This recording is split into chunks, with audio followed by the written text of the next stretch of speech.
Hello, this is Dave. Today I want to talk about what I consider to be the biggest lie of all.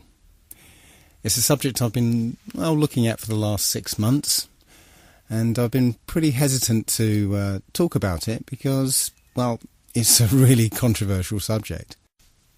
Now, I stumbled across this completely by accident. I was researching something on a totally unrelated topic and happened to see an intriguing sounding video.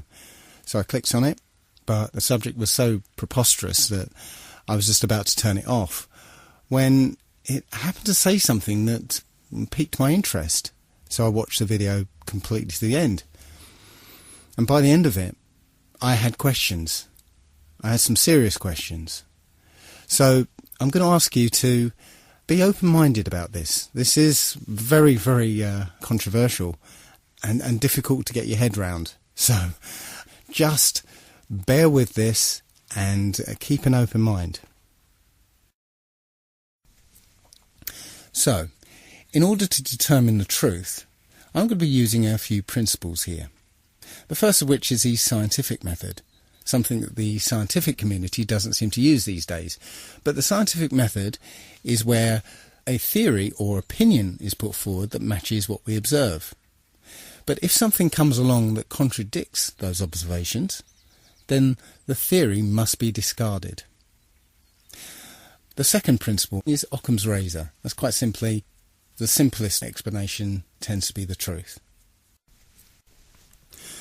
The third principle I'm going to be using is from Sherlock Holmes.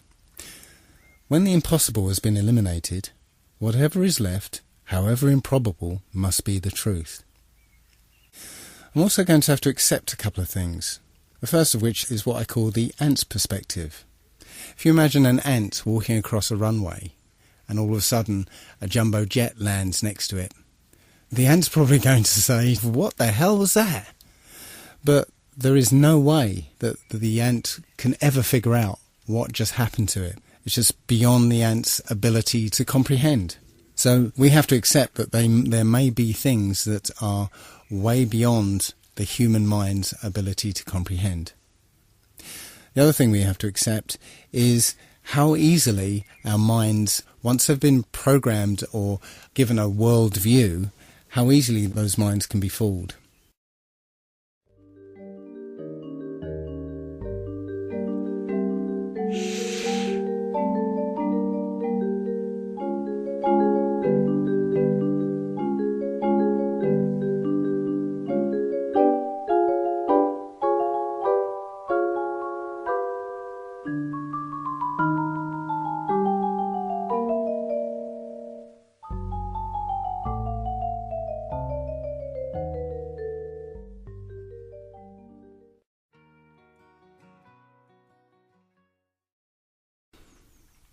You started watching that video with a certain worldview. After all, you know what a room looks like. But those preconceptions caused you to ignore some of the subtle cues that would have given the game away, such as the black rectangle underneath the chair, or the difference in colour between the cups, or even the strange angles of the picture on the wall. You believed a visual lie because your worldview was so powerful that it blinded you to any evidence that contradicted it. The other thing I'd like to mention at this point is how easily we can be fooled by two-dimensional imagery. We've been trained and conditioned to suspend disbelief when we see certain two-dimensional imagery, such as photographs. A photograph is not reality. It's a photograph. And photographs can be altered and manipulated. Video is not reality. And here's some examples of that.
Pretty realistic stuff. Point is, you can't automatically trust any two-dimensional imagery or media that's presented to you by the establishment. So let's get down to it then, shall we? This is apparently the truth of our world. We live on a spherical planet called Earth, spinning at 1,000 miles an hour on a 23.4 degree tilt.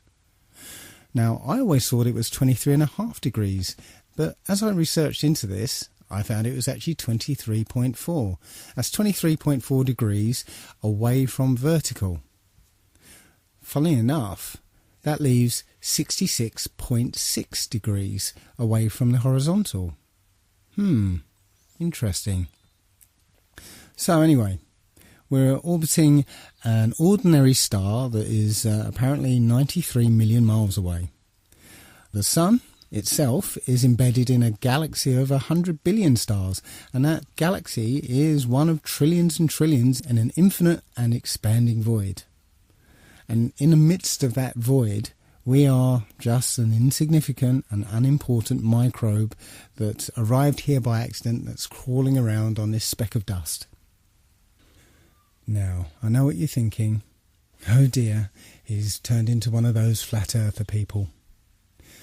But if you've ever discovered the truth behind all those things that have been labelled as conspiracy theories, you've been willing to set aside your preconceptions of the world to be able to accept a new and often terrifying version. This is no different, so please bear with me. The first thing that people will automatically say is, of course we live on a spherical Earth. We've got the photographic evidence, don't we? Well, strangely enough, when you try and search for a picture of Earth from space, you'll find surprisingly few of them. In fact, all of them, including this one, this is from NASA, it's called the Big Blue Marble. All of them are composites. NASA will freely admit to them being composite images or CGI or Photoshop. There's only one image that NASA will claim was shot from space, and it's this one. It's apparently shot from Apollo 17. But all of these images have problems. First of all, the scientist will tell you that because the Earth is spinning, centrifugal forces will force the equator to bulge out as it's spinning. So the Earth is more of an oblate spheroid. But, funnily enough, all the images from space, supposedly, are perfect spheres. Also, one thing I noticed is that the colours of continents and the sea itself, they're very vivid. Now, when you look at anything at a distance, maybe if you look at some hills at the distance of 3 or 4 miles, you'll see that the colours are kind of washed out somewhat because of the atmosphere. If you see mountains further off in the distance, the dark colours are washed out even more because of the influence of the atmosphere. So how can it be that you get these very vivid, striking colours through miles of atmosphere? I can't explain it. The other strange thing about this supposed shot of Earth from space is that the continents actually appear to match the Mercator map rather than the Peters projection map. Now, if you don't know the difference, here's a little video to explain it. Should we begin? Yes. Plain and simple, we'd like President Bartlett to aggressively support legislation that would make it mandatory for every public school in America to teach geography using the Peters projection map instead of the traditional Mercator. Give me $200 and it's done. Really? No. Why are we changing maps? Because, CJ, the Mercator projection has fostered European imperialist attitudes for centuries and created an ethnic bias against the Third World. Really?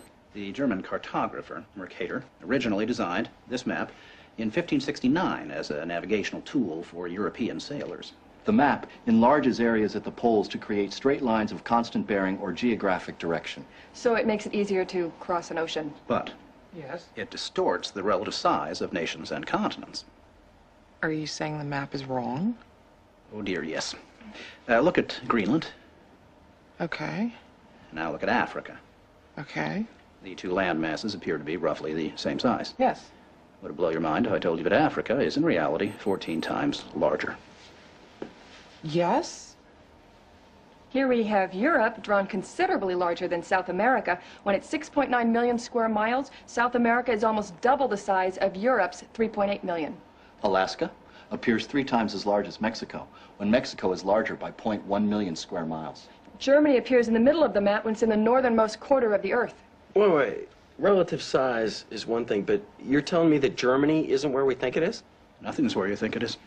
Where is it? I'm glad you asked. The Peters projection. It has fidelity of axis. Fidelity of position. East-west lines are parallel and intersect north-south axes at right angles. What the hell is that? It's where you've been living this whole time. Should we continue? Uh-huh.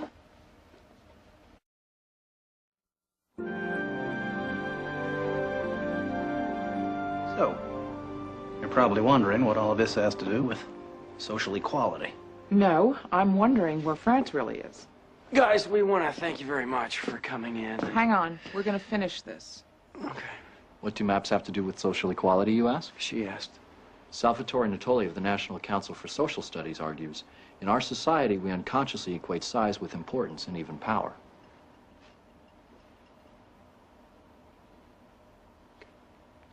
I'm going to check in on Toby. Go.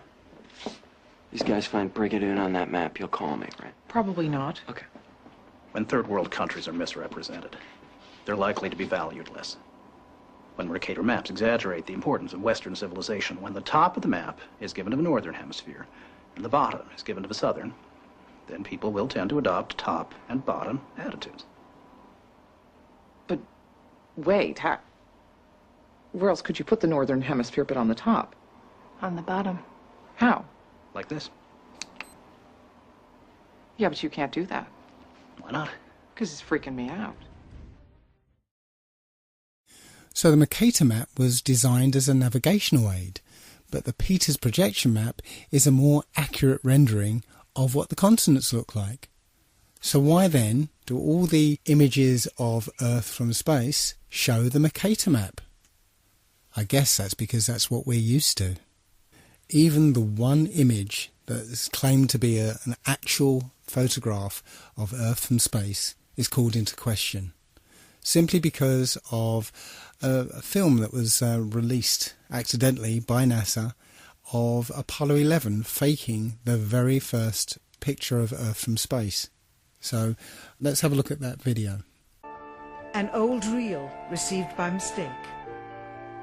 It contains the raw or unedited footage of the crew of Apollo 11, Michael Collins, Edwin Aldrin Jr. and Neil Armstrong, staging part of their mission for nearly an hour in living color, with exceptionally clear behind-the-scenes audio of conversations discussing the techniques used to achieve a disingenuous picture depicting the Earth at a distance, in order to falsely demonstrate their far journey from it and their ability to survive passing through the Van Allen radiation belts. It cannot be misconstrued that this staging was done for some other reason, for the reel itself is slated and dated July 18th, 19th and 20th, 1969, the very days of the mission when they were said to be approaching and achieving lunar orbit. Understand, too, that only about 20 seconds of this raw footage was ever broadcast to the public, and these conversations discussing their deception were believed to be private. Until now. Here they discuss that these television transmissions were in fact not broadcast live as everyone believed. They were first screened and edited for playback later. Roger, Neil. We just wanted a narrative such that we can, when we get the playback, we can sort of correlate what we're so much. Here they discuss the fact that they have turned out the lights and have blocked out sunlight from entering the spacecraft through the other windows, as to not cause any reflected light to fall onto the spacecraft's wall in the foreground. Okay, very good. Well, we shut out the sun coming in some of the other windows into the spacecraft, so it's looking through the number one window, and there isn't any reflected light. The reason this was done is so that the truth of the matter would not be revealed. It is this. Though the federal government would have you believe that this is a view of Earth from a distance out of the spacecraft's window as it nears the moon, it is not. What they have ingeniously done is placed the camera at the back of the spacecraft and centered the lens on a circular window in the foreground, outside of which it is completely filled with the Earth in low orbit. The circumference of the window then appears to be the diameter of the Earth at a distance, with the darkened walls of the spacecraft appearing to be the blackness of space around it. That is why they wanted the interior dark and blocked out the sun from any other windows. Here you can see the extruded window, probably 2 inches thick at the bottom. This is because the Earth's shine is coming in at a downward angle.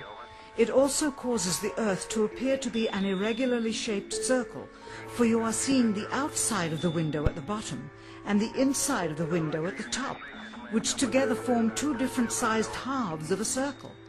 Subsequently, this take was never used.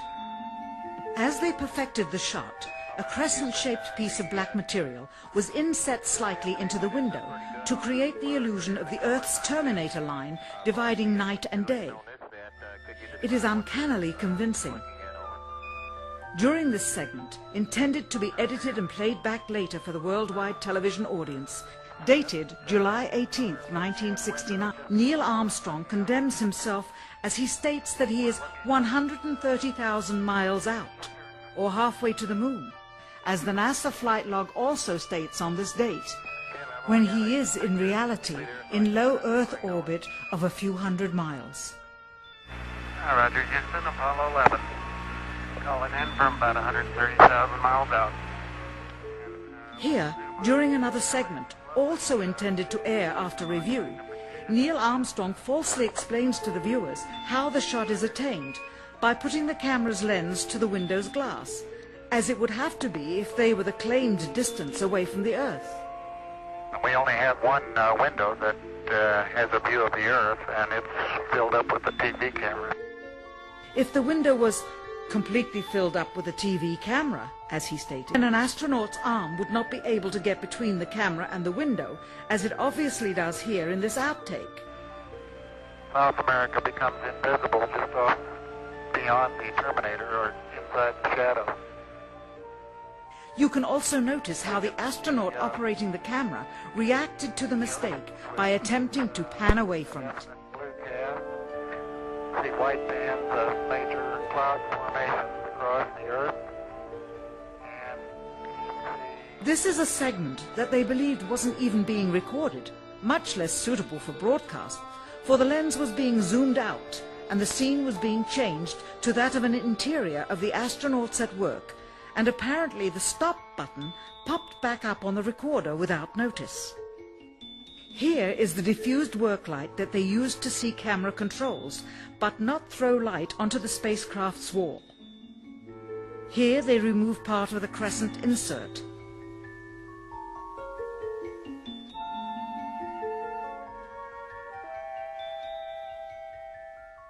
Finally, the iris is opened up to see the real location of the camera and the very bright and near Earth out the window. Here is the slate for the 19th of July, and the same shot of trickery on the 19th of July, and then the 20th, and the same misleading shot on the 20th. Later that evening, they were said to be walking on the moon. How can this be when they were in Earth orbit only 9 hours earlier, and the moon is some 3 days' journey?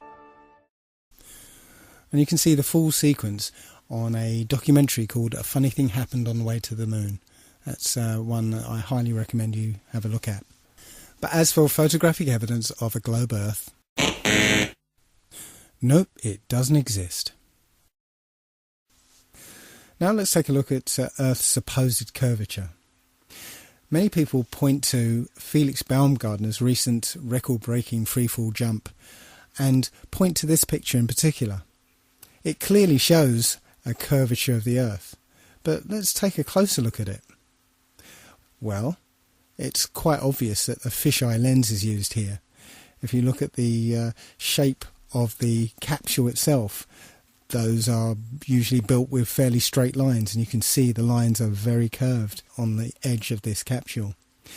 He took off from New Mexico, and the surface of the Earth looks like, well, it's one big large landmass, and that's New Mexico. I didn't realise that New Mexico took up so much of the Earth. It's clearly a fisheye lens. We know intuitively, if we stand on a beach with a panoramic view, that the sea is flat. It's flat at sea level, it's flat from the top of Mount Everest, it's flat from over 20 miles high. I got this image from another YouTuber. I can't remember the guy's name, but he's the one who goes, "Where is the curvature? Where? But it's a picture of the New York City skyline from over 40 miles away. He says it's 60 miles away, but I measured it on Google Earth. It's 40 miles away.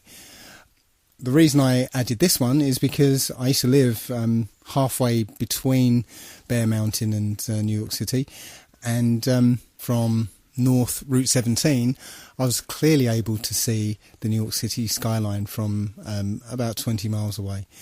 From 40 miles away, the New York City skyline should have been about 1,000 feet below the horizon. And that neatly leads me into the horizon problem. No matter where you are above the surface of the Earth, the horizon always rises to your eye level. Doesn't matter if you're standing on a beach, or up a hill, or in a plane at 35,000 feet. The horizon is always at eye level. Well, that would be impossible on a spherical Earth, because the Earth would curve away from you, and so it would always appear below you. As on this diagram, the expected horizon would be below you, but that's not what we see. When you look out of a plane window, you always see the horizon at eye level. And it doesn't matter how big you make the Earth below the plane, the horizon would always appear below you.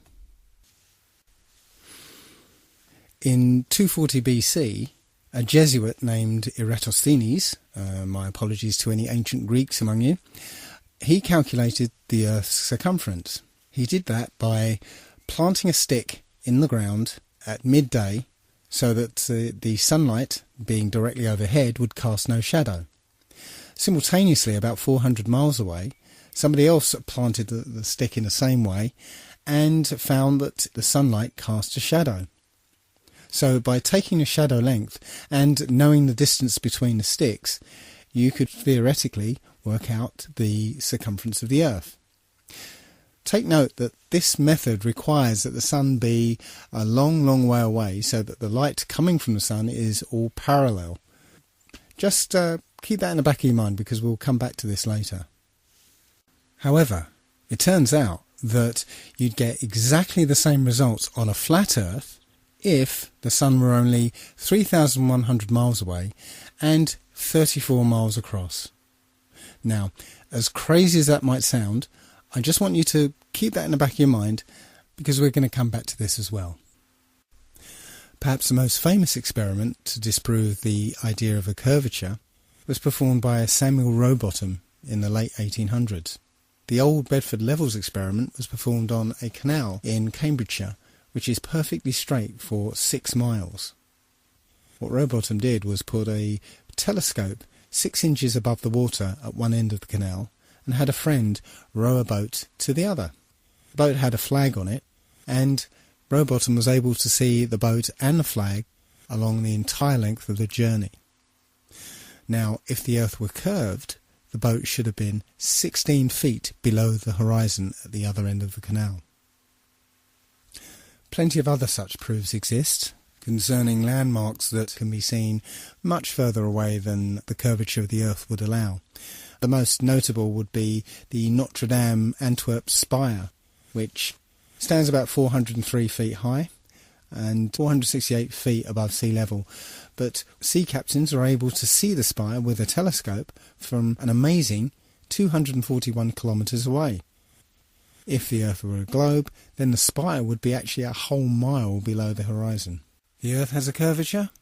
I don't think so. So let's take a look now at the idea that the Earth is spinning. Our common sense intuition tells us that the Earth is motionless. We have senses that detect changes in velocity. Why is it then, if you've, say, always lived in England, where the velocity of the Earth there is something around, I think it's 700 miles an hour, and you get on a plane and fly down to the equator, where it's actually spinning at over 1,000 miles an hour, why is it that you don't feel dizzy and notice the change in velocity? Well, we'll ignore that. There are many theories that supposedly show that the Earth is spinning. But I want to concentrate on one such theory, which is that the motion of the stars prove that the Earth is spinning. This theory proposes that the stars are static, fixed and unchanging, and it's the Earth that's spinning around at 1,000 miles an hour, and that the axis of spin is pointing at a particular star called Polaris, the pole star. So, from an observer on the Earth, it appears that the stars are spinning around the star Polaris. Now, Polaris is something like 2 quadrillion miles away, and as far as we know, the polar axis has always pointed at Polaris. So, the first obvious question is, if the Earth is wobbling on its axis and moving around the Sun, and also being dragged along with the rest of the solar system, how can it remain perfectly aligned with a star that's 2 quadrillion miles away? Well, we'll put that aside for the moment and just concentrate on the motion of the stars.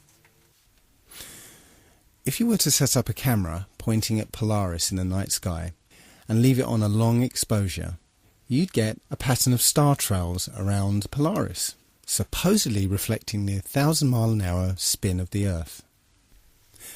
But wait a minute, isn't the Earth orbiting the Sun at 67,000 miles an hour?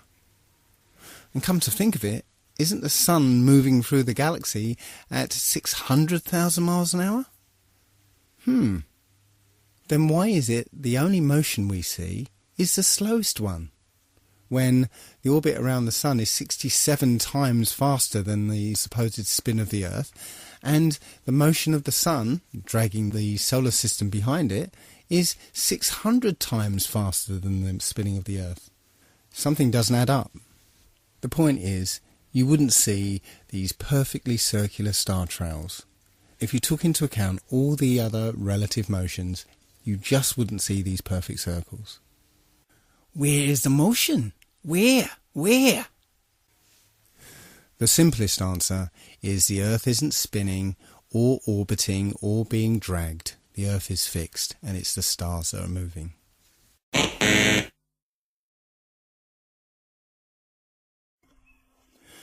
So now let's turn our attention to the Sun. What do you think is wrong with this picture? Any idea? Well, take a look at the angle of the rays. If the Sun was 93 million miles away, as I show in this diagram, well, actually, I can't really show 93 million miles to scale here, because if it was, the Earth would be probably in the next town. Point is that at that kind of distance, all the light rays from the Sun would be parallel near enough.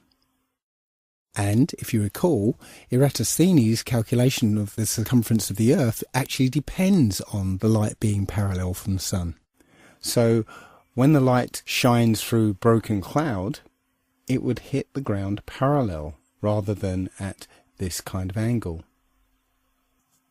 So, if you're able to measure the angle of these sun rays, you can basically, with a bit of simple geometry, figure out exactly how high the Sun is. And that turns out to be about 3,100 miles. And if you were going to try and hide this information, that the Sun is actually very close, perhaps you'd encode it in symbol. Does this look familiar? There are quite a few videos like this one where people send up their video cameras on weather balloons. One thing to note is where you can see a hot spot on the clouds directly under the sun, like here. You see it? Directly under the sun is a hot spot. Now, that would be impossible if the sun was 93 million miles away. But also note how the sun appears to move with the Earth. As the camera rocks about, you'll see the sun moving around with the Earth. Now again, if the sun was 93 million miles away, you wouldn't see that. Just like if you were on a speeding train, the trees next to the track will whiz past you, but the mountains in the distance would, well, they'd hardly move. And if the sun was behind those mountains, the sun wouldn't move at all. So just like in this diagram, you can see there's a sun a long, long way off and a sun that's directly above the kind of landscape. And as the camera is simulated to move here, you can see that the closer sun is moving with the simulated Earth here. But the one further away moves as if it was further away. You can see it hardly moves in relation to the Earth. Again, that's not what we see in these videos. The sun appears to be directly above the flat Earth. In the flat Earth model, the sun rotates around us and only appears to rise and set because of the way our vision works. We see in perspective. That is, the horizon is at our eye level, and as things recede from us, they tend to converge to the centre of that horizon line, to a place that's known as the vanishing point. Just as if you were standing at the end of a very long corridor, you would see that the walls would appear to converge. The floor would appear to rise up to meet the horizon, and the ceiling would also appear to move downwards. Of course, the walls and the ceiling are all parallel to each other, so they don't actually move anywhere, but it would just appear that way. And anything that lies beyond the vanishing point is effectively invisible to us. It's beyond the limit of our vision. The clouds in this picture are all at the same height, but the further they are away from you, the lower down in the sky they appear to be. And similarly, the further away the cloud shadows are on the ground, the higher up they appear to be. Now, try and watch the following video without the preconception that the sun rises and sets, but rather moves closer to you and then moves further away.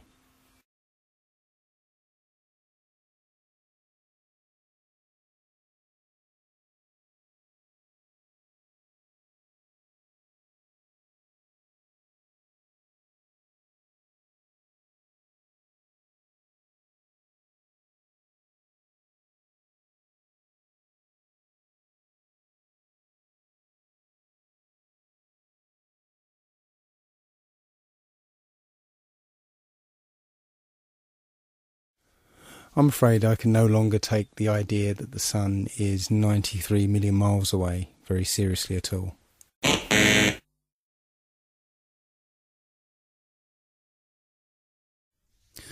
So now let's turn our attention to the moon. Many of us have seen the moon appear full at various times throughout the day, as in this picture. But how can that happen? If you're standing at point C, then it's the middle of the night. Full moon, no problem. And if you're standing at point A, it's early in the morning. Certainly if you stare back at the moon in the night sky, then yes, you can see a full moon.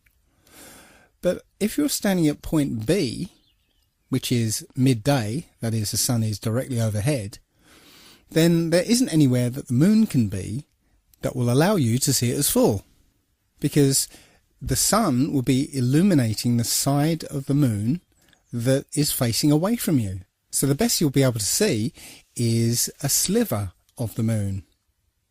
Think about it next time you see the full moon during the day.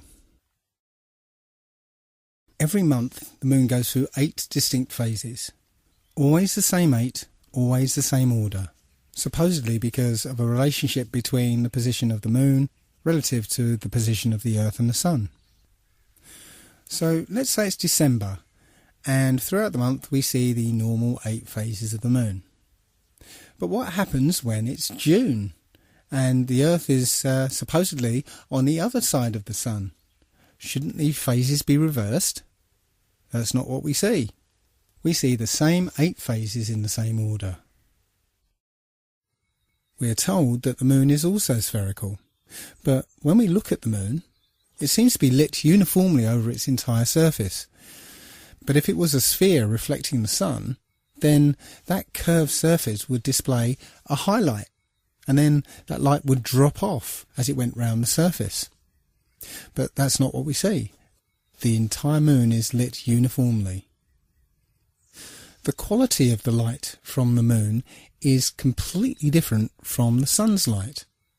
The sun's light is hot and it's shifted towards the yellow part of the spectrum, whereas the light from the moon is cold and more silvery. Heat is essentially infrared light. So in order for the moon to absorb the heat from the sun and not reflect it, it would have to be a deep green colour to absorb the infrared. So unless the moon is made out of green cheese, it is not reflecting the sun's light. It appears that the moon is not a sphere and it's not reflecting the sun. It is self-luminous. Also, we should be able to see a slightly different view of the moon depending on where on the globe Earth we happen to be. But this is not what we see.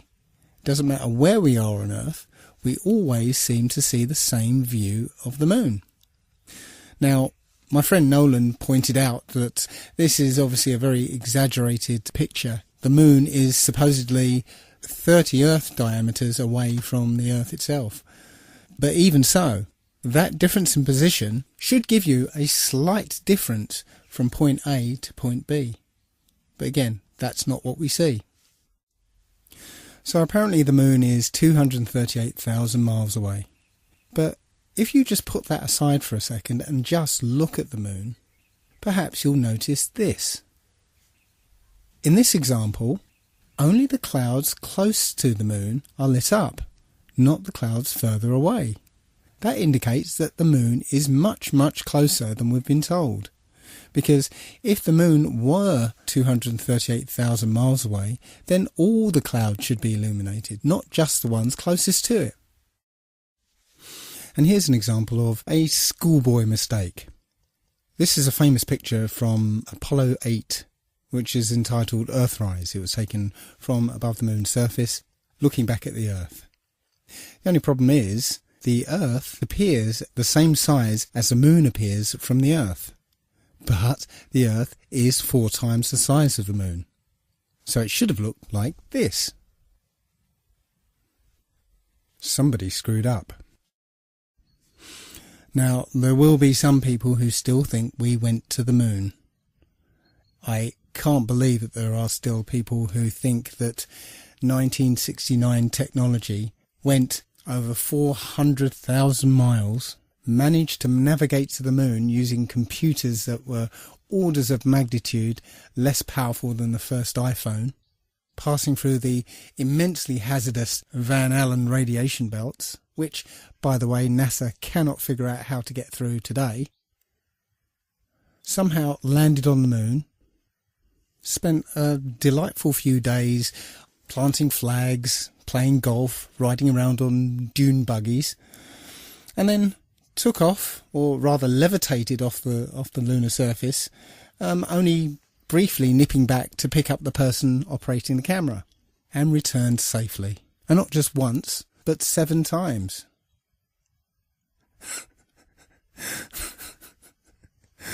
It's a fantasy. The whole thing is a fantasy. Everything you saw supposedly on the moon was in a soundstage using Stanley Kubrick's perfected front projection technology. And I'm not going to spend much time. There's plenty of evidence to show that it was completely faked. It was complete fantasy.